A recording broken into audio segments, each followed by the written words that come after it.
वैराग येथील दत्तनगर परिसरात पोलीस ठाण्यात तक्रार देण्यास का पाठवले या कारणावरून संतापलेल्या तरुणाने आपल्या मित्रालाच दगडाने ठेचून ठार मारल्याची धक्कादायक घटना शनिवारी पहाटे उघडकीस आली आहे। दिनेश उर्फ अप्पासाहेब दादासाहेब कापसे वय 31 राहणार दत्तनगर तालुका बार्शी असे मयत तरुणाचे नाव आहे। याबाबत त्याचा भाऊ ज्ञानेश्वर कापसे वय 29 यांनी वैराग पोलीस ठाण्यात फिर्याद दिली आहे।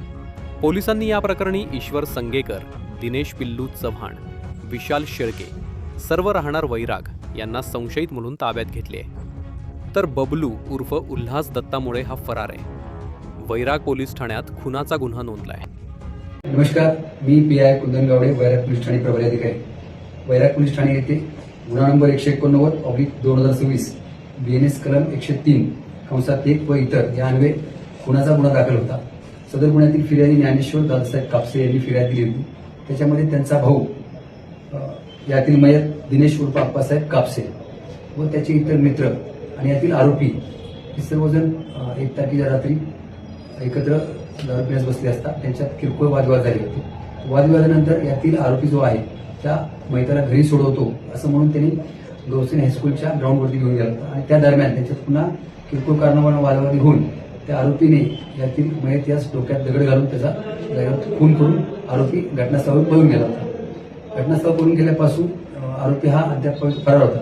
सदरच्या गुन्ह्याची व्याप्ती मोठ्या प्रमाणात असल्याने मर्डरचा गुन्हा होता। वरिष्ठांनी गांभीर्याने सूचना देऊन आरोपीला तात्काळ अटक करण्याची सूचना केली होती। त्या अनुषंगाने वैराग पोलीस ठाणेकडील PSI भापकर साहेब सोबत त्यांच्याकडचे अंमलदार DB पथकाचे आकाश पवार, राहुल पाटील तसेच माजी दप्तरी मुंडे आणि जाधवर मेजर अशा सर्वांनी काल रात्रीपासून गुन्हा दाखल झाल्यापासून जवळपास 16-17 तास कंटिन्यू आरोपी शोध मोहीम राबवली होती आणि आज आम्हाला तो आरोपी यातील जो आहे तो मिळून आलेला आहे।